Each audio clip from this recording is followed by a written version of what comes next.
La discusión que pasó para la semana que viene, iba a ser hoy, pero todo indica que sería el próximo martes sobre el proyecto de ley Ómnibus. Se postergó para el martes y hay cierto riesgo, sobre todo para el capítulo del paquete fiscal. Es lo que está todavía trabando y definiendo algunas cuestiones. Hay muchas posibilidades de que se vote la ley en el recinto en general, pero con muchas trabas en las particularidades. Con la cuestión de la postergación, evidentemente no a todo el mundo le terminaron de avisar, porque anoche, cuando ya estaba definido que no había sesión ni hoy ni mañana, y se estaba hablando del martes como la fecha tentativa, quien dijo mañana se definen muchas cosas en la Cámara de Diputados fue Luis Toto Caputo, que evidentemente no le llegó el correo. No le avisaron. No le avisaron al ministro de Economía que no se votaba hoy. Ya hoy había diputados tomándose un vuelo para volver a sus provincias, así que ya está. Martín Tetaz, diputado nacional de la Unión Cívica Radical, está en línea. ¿Qué tal, Martín? ¿Cómo estás? Buen día, ¿qué tal? ¿Cómo están? Bien. ¿Qué impresión te queda después del dictamen que se firmó? Vos apoyaste en disidencia parcial, es decir, no toda la ley estás a favor, pero se generó ayer un ruido porque algunos diputados, sobre todo los del bloque de Pichetto, decían que no se habían incorporado algunas modificaciones y eso está de alguna manera poniendo en cortocircuito la parte fiscal de esta ley. Bueno, esa es una pregunta que habría que hacerle a Pichetto, ¿no es cierto? En toda la negociación de leyes siempre hay, cada uno de los sectores que se acercan a la negociación buscan conseguir modificaciones. Algunos las consiguen y otros no. Evidentemente, aparentemente a Pichetto le han prometido algo que a último momento no le concedieron. Lo que a mí me parece que salió ayer es muy importante porque nos permitió transmitir a la mayoría de la oposición constructiva que hay en la Argentina, que no es kirchnerista, el mensaje que queríamos transmitir, que era un mensaje de nosotros no ponemos palos en la rueda, queremos darle gobernabilidad al nuevo gobierno, al nuevo presidente, pero al mismo tiempo queremos marcar claramente que no estamos de acuerdo con el ajuste a los jubilados, que no estamos de acuerdo con la suba de impuestos a los sectores productivos, que no estamos de acuerdo con que el presidente pueda privatizar por decreto directamente cualquier cantidad de empresas, incluidas YPF y el Banco Nación, que no estamos de acuerdo con que desaparezca el Fondo de Garantía de Sustentabilidad, que no estamos de acuerdo con las facultades extraordinarias para que el presidente cierre el Congreso y gobierne por decreto. Digamos, me parece que quedó bien marcada ese mensaje de distinta manera, cada uno lo puede expresar, tal vez algunos directamente como nosotros firmando el dictamen con más de 175 disidencias, es una tercera parte de la ley que está en disidencia, o sea que lo que muestra es que hay apoyo pero con control y con limitaciones. ¿A vos te deja conforme cómo quedó el artículo respecto de las jubilaciones que tienen una actualización con la inflación a partir recién de abril? No, ese es uno de los problemas. Es una de las disidencias nuestras, está ahí muy claramente porque además yo lo hice una simulación, no la hice yo, la compartí en Twitter hace un par de días mostrando cómo quedan las jubilaciones con cada uno de estas propuestas.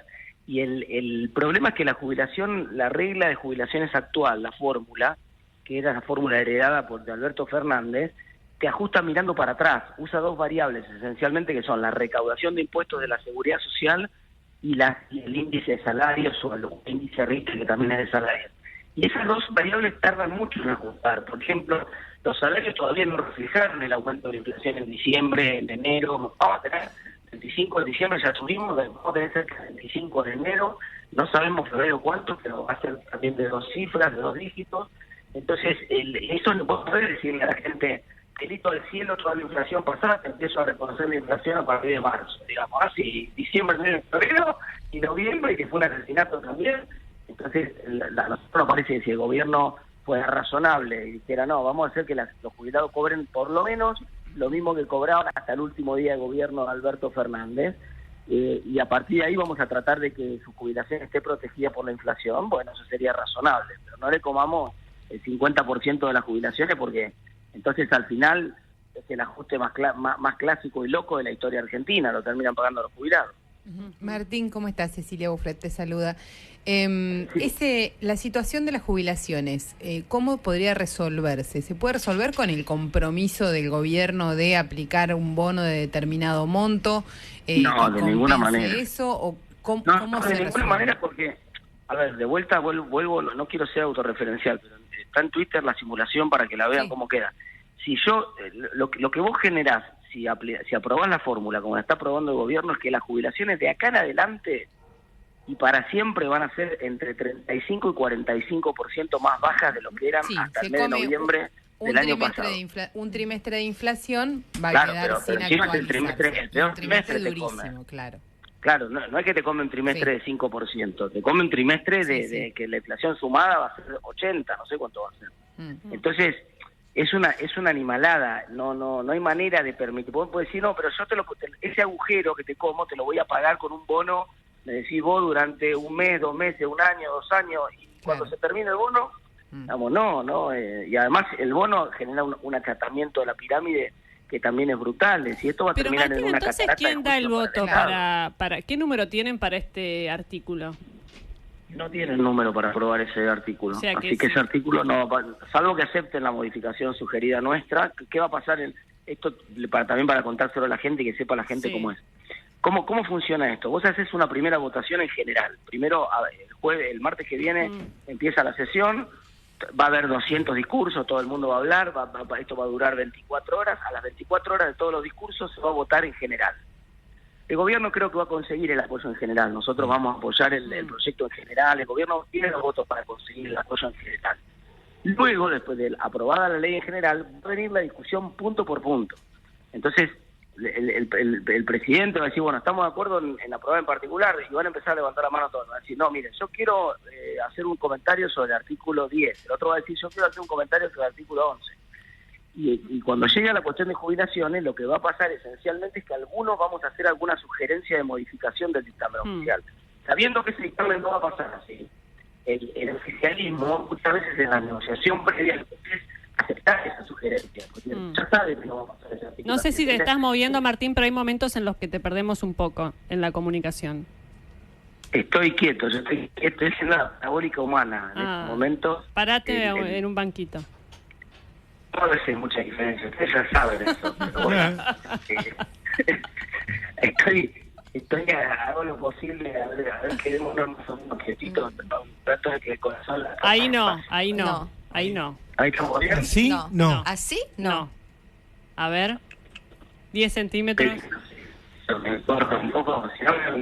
Hagamos una cosa, cortamos y recuperamos ahora a ver si podemos mejorar la calidad de la comunicación. Es interesante lo que planteaba Martín, porque básicamente lo que vamos a ver es mucho artículo que se va a terminar de redactar en el recinto o que va a perder el gobierno, que esa es otra posibilidad, que el gobierno, hasta ahora la única vez fuerte que yo recuerdo que sobre todo el kirchnerismo fue al recinto sin los votos, fue la 125. No, es que... Digo, en este caso, quizás afronte una derrota en algunos artículos en particular. A ver, Martín, si estás bien ahora. Sí, estamos. Ahí, perfecto. Creo que estamos bien.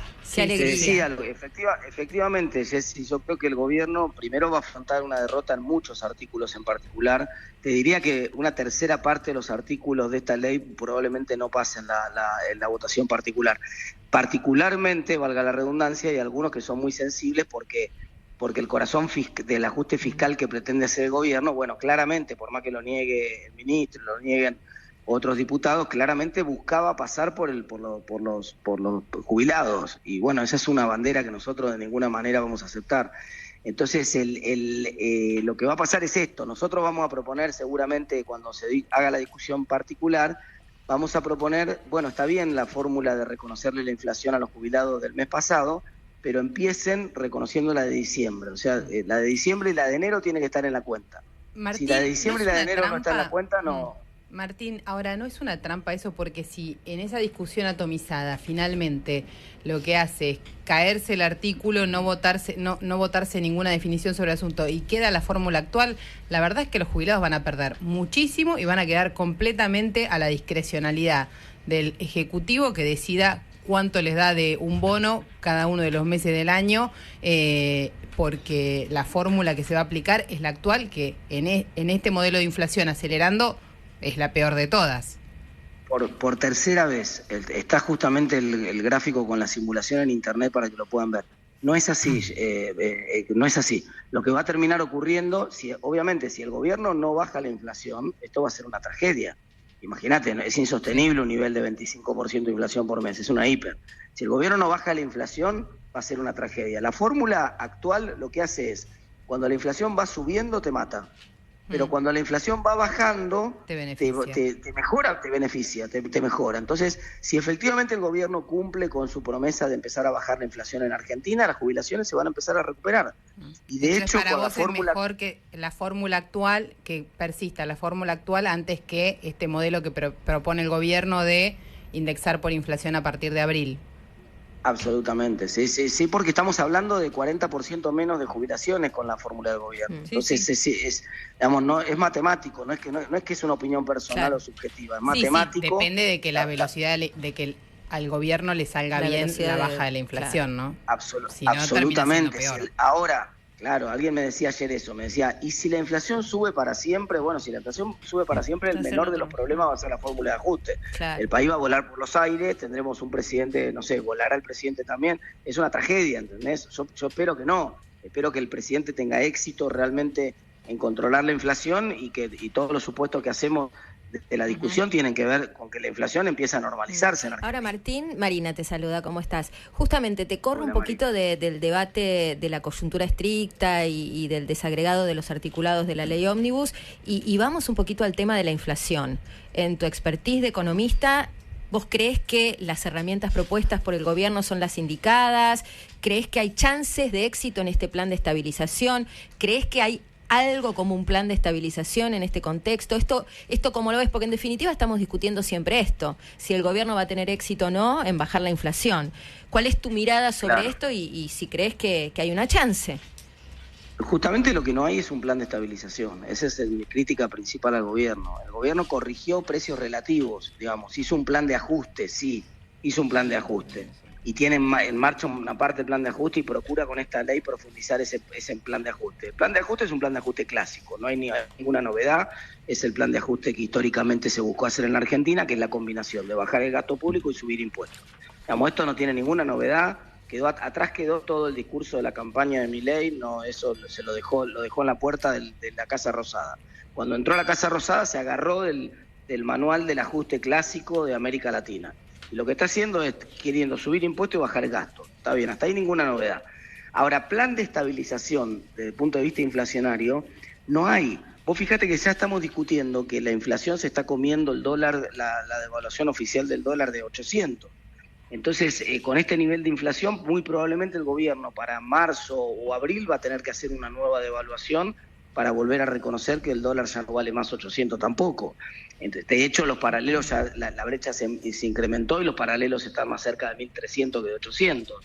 Entonces, con lo que te está mostrando eso claramente es que no hay ningún plan de estabilización. ¿Qué es un plan de estabilización para que la gente nos entienda? Miren, todos los que recuerdan el plan austral en la década del 80, o los que recuerdan el plan de convertibilidad en la década del 90, o los que recuerdan el plan real en Brasil también en la década del 90, o los que recuerdan el famoso plan Israel de la década del 80, un plan de estabilización es un conjunto de medidas tendientes a bajar progresivamente la inflación y a darte certidumbre respecto de la velocidad y el paso al cual va bajando la inflación para que vos puedas ir haciendo tus contratos especulando con esa inflación que vas viendo hacia adelante y si el gobierno la va cumpliendo o no la va cumpliendo. Hoy nadie sabe, hoy vos tenés que ponerse una peluquería que no tiene nada importado, que tenés que hacer un corte de pelo y decís, ¿cómo aumento el corte de pelo? Y lo aumento mirando el dólar. La única variable de relevancia, de guía que puede usar la sociedad hoy para formar los precios es el precio del dólar. Entonces, y ese precio del dólar claramente no está bajo control todavía. Entonces, el gobierno primero necesita salir del cepo, ordenar el dólar, estabilizar la economía. Si después va a usar el dólar como variable de referencia y va a buscar, podría ser que ese plan de estabilización fuera una convertibilidad con el dólar hasta que avanzara su propuesta de dolarización. Bueno, por lo menos tendría una certeza, vamos todos a mirar el precio del dólar, pero primero tendría que tener control del precio del dólar. Tratar de decirle a la gente que mire el precio del dólar cuando hay $5 en Argentina es un suicidio. Sí, primero tenés que salir del cepo para hacer eso. Martín, te vuelvo a llevar, ¿cómo estás, Manu, Joven, acá? Te vuelvo a llevar un poco al barro de la política. Vos hablabas de que el gobierno probablemente consiga los votos y es la cuenta que están manejando ahora en la Libertad Avanza, si bien las negociaciones continúan, de la aprobación general. En esa cuenta así es. Anotan en el famoso porteo, un sector del radicalismo, el sector del que vos formás parte. Pero te quiero preguntar puntualmente por qué es lo que está pasando ahí, en ese espacio, en el radicalismo. Son 32 diputados en total, hay 10 que están, es una decisión prácticamente ya a esta altura, a 45 días de haber asumido ustedes, no ustedes, vos ya venía, pero haber renovado la planta de los diputados. Digo, ¿qué futuro le ves a ese espacio como tal, con la división que ya hay al día de hoy? Mira, Manu, primero son 34, no 32. 34, tenés razón. Y segundo, yo creo que la enorme mayoría de los diputados radicales querían transmitir el mismo mensaje. La forma, luego cada uno encontró la mejor forma de hacerlo de una distinta manera, pero no hay una diferencia en ese bloque radical respecto de cada uno de los temas que nosotros discutimos recién. Todos los diputados radicales estamos en contra del ajuste que le quieren hacer a los jubilados. Todos los diputados radicales estamos en contra de que el presidente tenga facultades extraordinarias. Todos los diputados radicales estamos en contra de que el presidente, así a sola firma, privatice Banco Nación o YPF. Digamos, el corazón de las disidencias, de las 175 disidencias que tenemos, te diría que unen a todos juntos por el cambio. Más allá de si algunos acompañaron con un dictamen, no acompañaron, hicieron un dictamen propio, otros no hicieron ningún dictamen, como algunos radicales, y otros, sin embargo, hicimos el dictamen mostrando cada una de esas diferencias. Vos lo que difiere es la forma en que vos expresás ese combo que yo decía cuando abrí la nota. No queremos poner palos en la rueda, queremos que le vaya bien al gobierno, entendemos que el gobierno necesita gobernabilidad y necesita poder avanzar en el Congreso, porque si sus leyes que tratan de pasar por el Congreso se traban automáticamente, la gobernabilidad del gobierno se erosionaría y entonces sería un gobierno débil. Todo eso lo entendemos, queremos apoyar al gobierno y lo mostramos, apoyamos el dictamen del gobierno, pero también queremos defender nuestro electorado. Y nuestro electorado son los sectores productivos del interior que no pueden sufrir más impuestos, los jubilados que ya sufrieron un ajuste brutal y no pueden seguir pagando la cuenta, los sectores de la educación, los sectores de la cultura, los sectores vinculados, preocupados por las privatizaciones que puede llegar a haber. Entonces, en esa línea no hay diferencia, Manu, no hay fractura en el radicalismo en posiciones ideológicas. Hay una diferencia táctico-estratégica respecto a cómo expresar esas diferencias, sí, la hubo claramente en la firma del último dictamen, pero insisto, eso no arriesga la unidad del radicalismo porque no hay diferencias respecto de cómo estamos parados en cada uno de estos puntos. Martín, ¿cómo te va? Rolo te saluda. Hola, Rolo, buen día. Te quería llevar otro tema que es el impuesto a las ganancias. Te quería preguntar, ¿qué te parece, primero, la decisión política del gobierno de haber pasado de el presidente Milei de votar como legislador a favor de derogarlo o por lo menos modificarlo hasta dejarlo sin gente pagando, a esta postura de volver a implantarlo y el proyecto en sí, lo que se propone, ¿qué te parece como economista? Eso está en el diccionario de la RAE, Rolo, se llama estafa. Vos estafás a la gente. Vos le dijiste a la gente que antes de subir un impuesto te cortaba los brazos, que se podía bajar en el medio de la elección, lo hiciste además, con fines puramente electorales y votando junto con Massa, eliminaste el impuesto a la ganancia de la cuarta categoría. Obviamente, dar buenas noticias siempre es lindo, ¿no? Eso se llama demagogia y populismo. Cuando vos en el medio de un proceso electoral haces algo que sabés que no podés sostener en el tiempo, sabés que además quiebra a la Argentina. Nosotros fuimos muy claros cuando se trató de eso, pagamos un costo político enorme, porque le dijimos a la sociedad que nosotros no íbamos a votar la eliminación del impuesto a las ganancias, porque eso iba a desfinanciar al Estado, le iba a quitar un punto del PBI de recaudación de recursos e iba a pavimentar la hiperinflación en la Argentina. Pasó exactamente lo que dijimos que iba a pasar. Se aceleró dramáticamente la inflación, el Estado quedó desfinanciado y ahora el presidente nuevo asume y con el codo borra lo que escribió con la mano y dice, está bien, vamos a mandar de vuelta el impuesto a la ganancia. Cierto que el impuesto a la ganancia que manda Milei es mucho mejor que el impuesto a las ganancias que había. Esto es verdad también.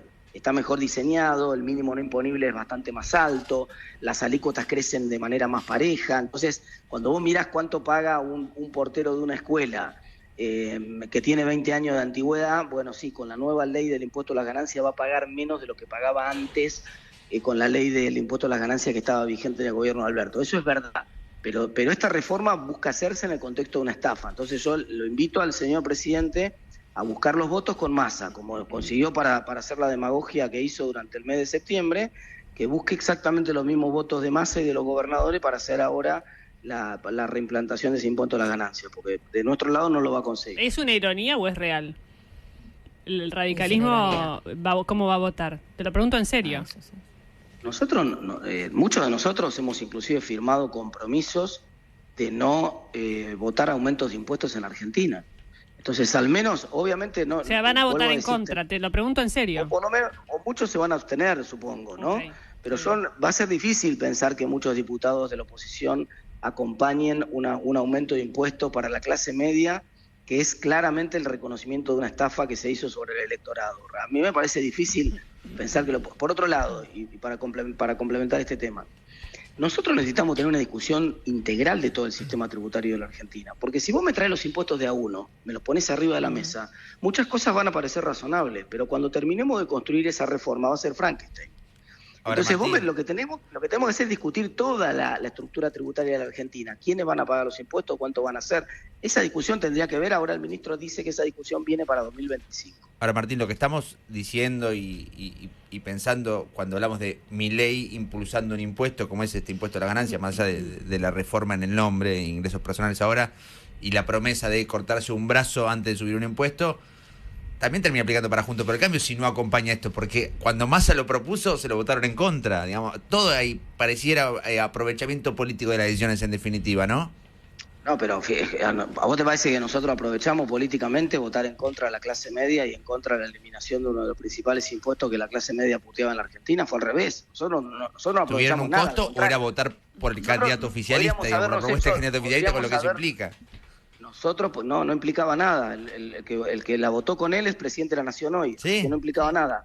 Lo único que implicaba era un acto de demagogia. En contra, hoy votaría en contra de. ¿Se entiende también ahí la contradicción? Sí. En definitiva, espera, Martín. Manu, Juntos por el Cambio siempre votó en contra del populismo. Esa es la definición. Lo que pasó con el impuesto a las ganancias es la mejor definición del populismo en Argentina. ¿Qué hace el populista? Viene y te promete caramelos para el nene. Y el nene quiere los caramelos, obviamente, los quiere comer, están buenísimos los caramelos. Y el nene está contento cuando le da los caramelos. Es una solución de corto plazo extraordinaria.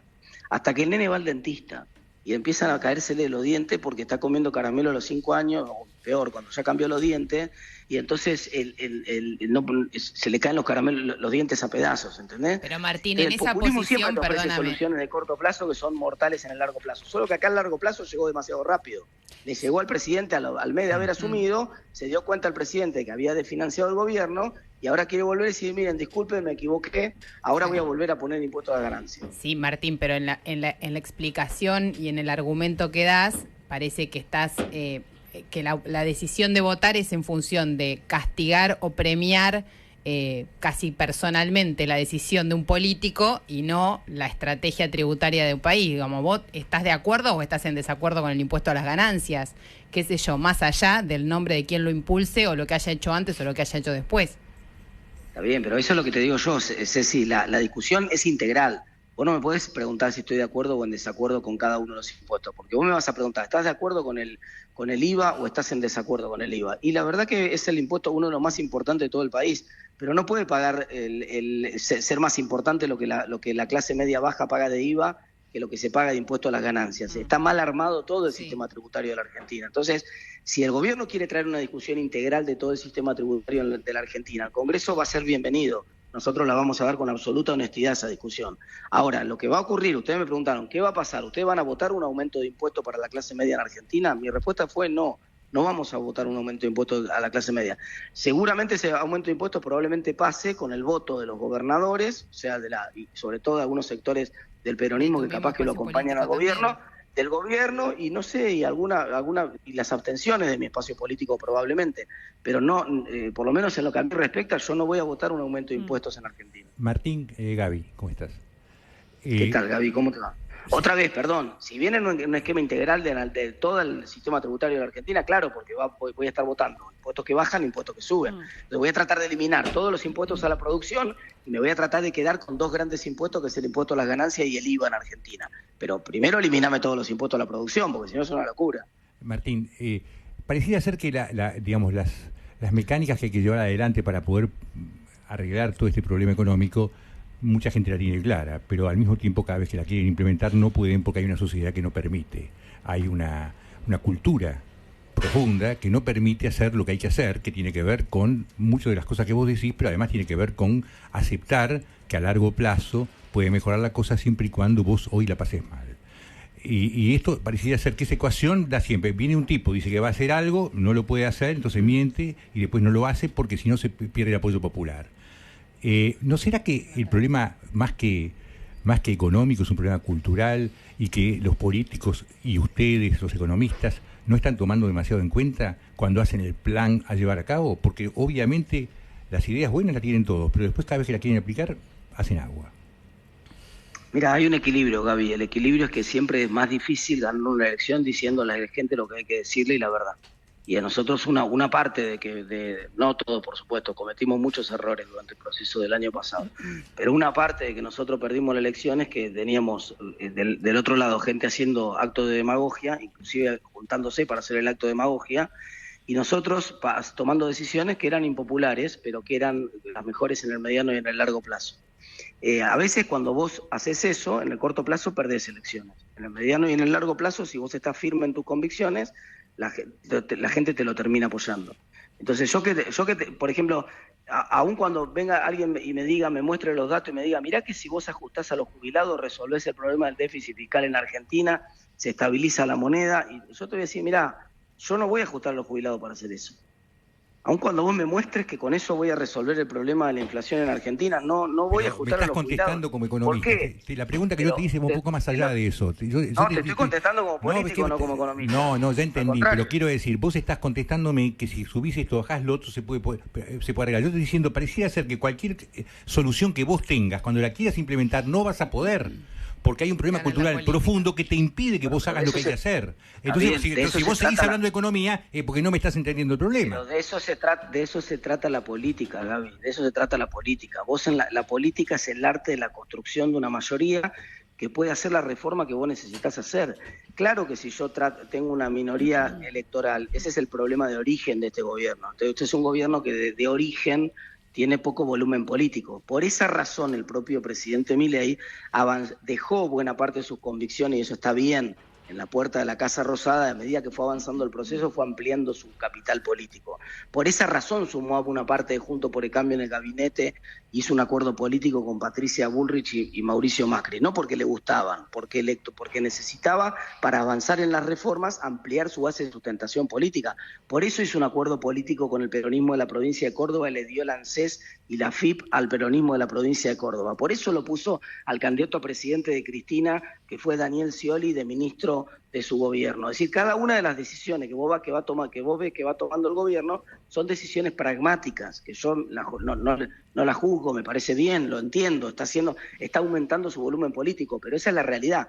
Tenés que hacer política, no hay manera de transformar la Argentina si vos no vas aumentando el volumen político del proceso de toma de decisiones que estás encarando, si no es imposible. Entonces, la pregunta tuya, la clave de tu pregunta se contesta con una sola palabra, política se llama.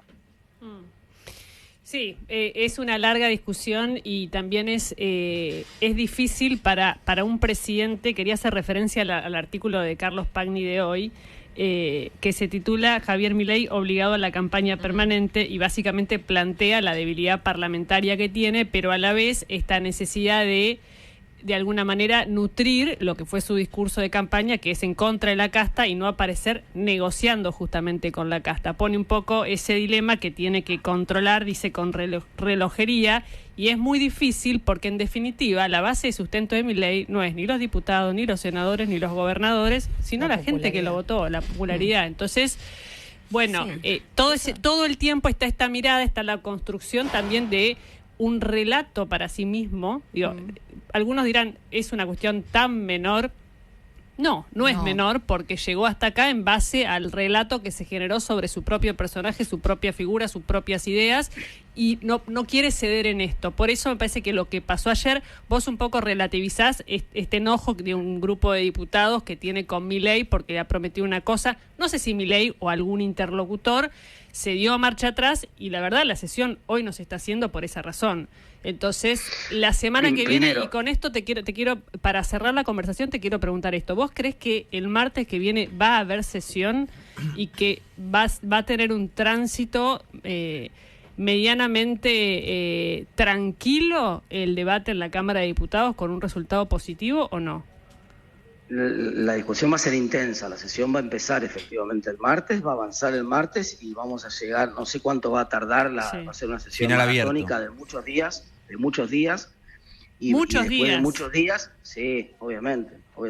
Solamente la discusión en general va a ser una discusión de más de 24 horas probablemente, hasta que tengas una votación general. Al otro día, probablemente el miércoles recién. Y salvo que es una tarea que no creo, por la naturaleza del proyecto y de lo que está en juego, no creo que se pueda avanzar en el trabajo, en el acuerdo parlamentario previo, de avanzar directamente sobre las votaciones. No lo creo. Me imagino un escenario de mucho tiempo de discusión para la votación general y de varios días para la votación particular. Va a llevar tiempo. Son más de 550 artículos en la votación particular. Eso va a llevar muchísimo tiempo, obviamente.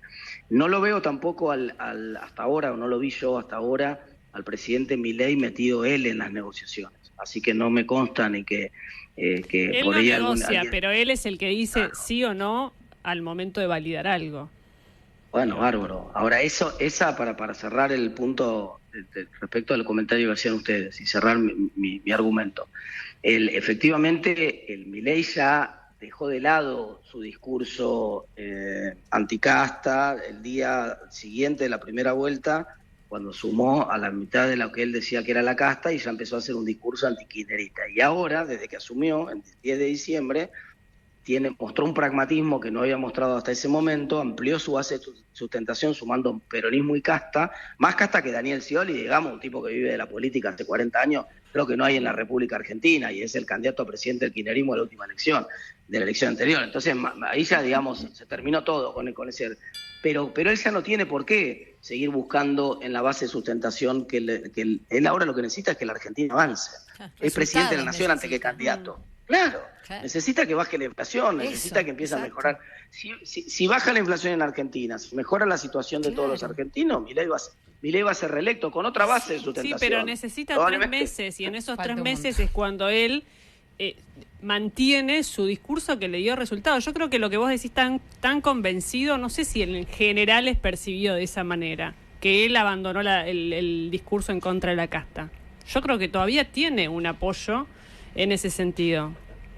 Vos tenés hoy policía bueno, policía malo. Hay solamente él y alguno más haciendo un discurso que ya no escucha a nadie, y tenés el resto de la gente que avanza, los que consiguen resultados. Por ejemplo, los que consiguieron que se aprobara el dictamen en mayoría son los policías buenos de él. Los que fueron avanzando en las negociaciones, concediendo cuáles cosas había que cambiar del proyecto de ley, pero aceptando que saliera un dictamen con un montón de diferencias. ¿Esa voz permea más popularmente que el discurso duro de Milei? Lo que más permea en la sociedad, aunque no tenga impacto en la negociación, y lo entiendo perfectamente, me parece que lo que más se instala socialmente es lo que dice él. Nadie sabe quién es Guillermo Franco, quién es Santiago cuál Caputo, es la negociación, ni qué se cambió de un proyecto. Pero lo único que sabe, eso es verdad, lo único que va a saber la gente es si el proyecto se aprueba o no se aprueba. Sí. Y eso hoy depende mucho más de Guillermo Franco y de Martín Menem, por mencionar dos, pero hay varios en la negociación. De ellos, de los que están realmente avanzando en el proceso de negociación, que de las cosas que pueda decir Caputo en un Twitter, o que pueda decir el presidente de la Nación cuando se hace el enojado, digamos. Y además, en definitiva, Martín, la cuestión del relato no alcanza para convalidar una legitimidad de ejercicio y de resultados. Si él baja la inflación, será llevado en andas, y si no la baja, aunque se mantenga fiel a su relato, para mí es distinta la situación, pero el kirchnerismo gobernó 16 años con relato y muchas veces sin resultados. No, pero no con una crisis. Cuando estás en el medio de una crisis. Es distinto el contexto, pero digo, no le quito peso a la Cuando no tuvo narrativa. Resultados, perdió. Sí, claro. Desde 2003 hasta 2015, de 2017 no, pero el kirchnerismo a existe por el primer tramo donde mostró efectivamente también resultados. tengamos en cuenta ganó 2 elecciones sí, estamos en una crisis complicada. Por eso digo, el escenario es distinto. Está pegando mucha gente, ¿no? Y quería agregar esto, hay mucha gente que está perdiendo laburo. O sea, hay laburos que mucha gente está contratada que no la vuelven a contratar, gente que se va de esa empresa. Digo, el escenario es distinto en cuanto a que con este panorama, si no baja la inflación, si no mejora la situación económica, no va a haber relato que lo pueda salvar. Yo estoy diciendo, de acá a 3 meses, hasta que baje la inflación, no la va a bajar. Arrancamos la película el 10 de diciembre. Si alguien pensaba que con las medidas que tomó Caputo en su mensaje, con la devaluación, con el traslado inmediato a precios, con todo lo que pasó en diciembre, y no pasó nada, porque no socialmente no pasó nada, se cortó la comida a los comedores y no pasó nada. Lo que digo es, hay todavía un apoyo y de alguna manera hay una intención de Milei de seguir sosteniendo él, porque él no traslada su capital a ningún otro personaje, él durante unos meses más esta posición que es malísima. Lo que digo es, no va a ganar elecciones solamente hablando en contra de la casta, porque si no muestra un resultado no va a ocurrir. Lo que digo, por ahora está mostrando una astucia política y la creación de algo que lo trajo hasta acá. Hace 2 años no existía, entonces no lo quiero subestimar, eso digo. Toda la astucia que vos estás mencionando es el proceso de gastar el capital político que supo construir de manera pragmática. Es una astucia cuando él acuerda con el peronismo de Córdoba y le da el ANSES. No es un proceso de avance de construcción del relato, de hecho tiene que explicarlo. Cuando él pone a Scioli de ministro, tiene que explicar. A mucha gente no le gusta, va a decir, pero escúchame, nosotros no éramos kirchneristas, ¿cómo Scioli de ministro? ¿Cómo el candidato a presidente de Cristina de ministro? ¿Qué tienen de capitalistas y de libre mercado? No sé, Patricia Bullrich, que es una figura fuertísima, que yo respeto enormemente, una de las figuras más importantes en temas de seguridad, pero que claramente pensaba de otra manera respecto a otros temas. Entonces, me parece que él no está avanzando con el relato, que él lo que está haciendo ahora es consumiendo su capital político, que se lo ganó de buena fe, que lo construyó sí con relato en la previa, pero que hasta ahora lo que está haciendo no está edificando, no está aumentando el capital político de él. Desde el 10 de diciembre hasta acá, las medidas que lo único tomó, que hizo fue gastar capital político. Está bien, pero porque él estaba dispuesto a tomar unas medidas que son tremendamente impopulares y que no puede garantizar que van a llevar una mejora, porque la verdad que no sabemos si en 3 meses estamos mejor o estamos peor. Exacto. En un descontrol total. Ustedes se acuerdan de Carlos Escudé. Carlos Escudé tenía una tesis. Bueno, Carlos Escudé había conseguido su tesis en Yale con un argumento de que vos podías o gastar o invertir la soberanía con cada decisión que tomabas. Entonces, por ejemplo, no sé, Néstor Kirchner había tomado la decisión, que era el ejemplo que daba Escudé. Néstor Kirchner había tomado la decisión de no pagar la deuda de quedar en cesación de pagos 2 años mientras reestructuraba la deuda. Pero eso le permitió tener equilibrio fiscal y por lo tanto tener la inflación bajo control. Es decir, cada decisión que vos tomás puede ser, mientras que Cristina asumió y se metió en la pelea con el campo, que fue que gastó toda su soberanía política y toda su capital político en la primera batalla, y por eso le resultó tan difícil su primer gobierno. Entonces vos en política podés o gastarlo al capital político o invertirlo. Esa es la pregunta del millón ahora, que está todavía abierta. Milei está invirtiendo su capital político con el pragmatismo que mostró, sumando tantos espacios políticos distintos a su gobierno, tomando las medidas que está tomando de subir impuestos en vez de bajarlo como lo que dijo que iba a hacer, yendo contra los jubilados. ¿Está invirtiendo el capital político o lo está consumiendo? En marzo les contesto. Claro, está bien. Sí, está bien. Discutiría 2 horas más, Tetaz, pero no. Tenés que ir a trabajar y nosotros tenemos que seguir también. Es diputado igual. Ahí viene Martín Tetaz. Ahí está, mira. Por el de Martín Tetaz. ¿Por qué no te bancas? Esa es la versión original, ¿se acuerdan? Sí. ¿Cómo olvidarlo? Lo de la radio de La Plata, ¿no? Claro, exactamente. Ese era un fan de La Plata, de una radio de La Plata, y mandó eso. Sí. No, insólito. Y llegó diputado, el fan ese se debe estar cortando las venas con un grisín. O está preparando el Tetaz presidente, ojo.